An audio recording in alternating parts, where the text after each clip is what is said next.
As if government meddling, procrastination and downright inconsistent messaging wasn't enough, it looks like the leader of the opposition, Sir Keir Starmer, now wants to join the Let's Wreck and Destroy the Aviation Industry party.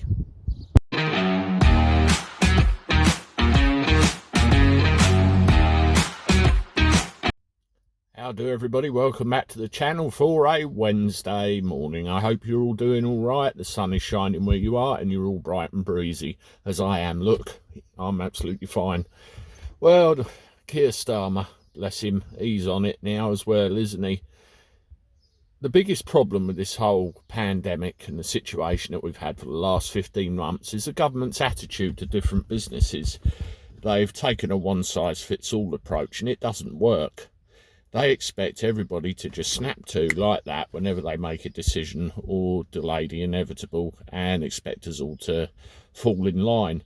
Unfortunately, with businesses, planning is involved, long-term strategy is involved, and none of this can happen when we don't know what's going on from one day to the next. I heard at the weekend a story about a guy that runs a bar in Brighton. He's got 8,000 quid's worth of booze sitting there that he can't recoup the money on because there's no point in opening. It'd cost him more to open than it would to stay shut. And this is all because of decision making at government level. If we go to the aviation sector, they keep changing the green list, the amber list, the red list, and then they decide they don't like green, red and amber, and then they change the name again to make it look like something different and keep messing around. And the whole thing is absolute crazed mess. We know full well people flying into this country from red list have been mixing with people from amber list and green list countries. So what does Heathrow do? It opens Terminal 3 to try and shuffle them all through there. But the net result is the whole thing has created so much uncertainty. No one knows what's going on anymore, and a lot of people just aren't going to bother travelling. Now, this results in empty planes, results in businesses like mine not having any customers to take to the airports and therefore earn revenue, and the list goes on and on and on and on and on. Now, it's become very dangerous because as well as those problems I've just listed, it's now been turned into a political football. Check this out that I saw earlier. Yes, Labour have now decided that they're going to use our lax border policy as something that they can kick Boris with and try and score political mileage over.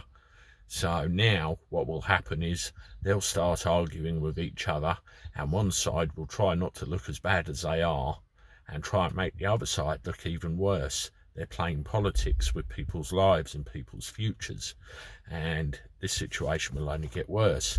As Theresa May said the other day, you have to ask yourself, do you want an aviation sector in this country or don't you?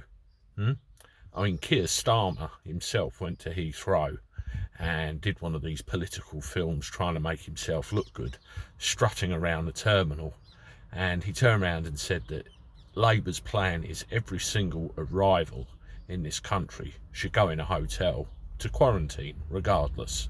I have two very big problems with that, Kier. Number one, who's going to pay for it? Who's going to pay for all those thousands of people to go into hotels? It's just completely impractical. Do you expect them to pay for it? They won't. They just won't come. Or is that the idea? You want to grind it into the dirt? Number two, what about industries like mine? Airport travel, airport transfers. You'll put us out of business. If I told you the amount of money I've lost over the last 15 months in trade I could have had, you'd be spitting feathers, the same as I'm starting to. Who's going to pay for that? I heard today that Rishi Sunak has specifically ruled out any extensions to any other business support. We've all had enough. It's the one-size-fits-all approach. I'm surprised somebody hasn't sued this lot yet for loss of earnings. I think it's coming, and it damn well should do. If anybody in the taxi industry is of similar mind to me, I wouldn't mind hearing from you. Email address is down there in the description. But what an absolute joke. It's now turned into a political minefield, a political football, and all they'll do is destroy a once thriving industry. They all need to shut up, work together and sort it out. But we know that's not going to happen. It never will. Red and blue, they kind of mix together and make the same thing these days, don't they? Anyway, I'm going to go. I'll see you a bit later with another video. Comments below. And this is me signing off. Toodaloo.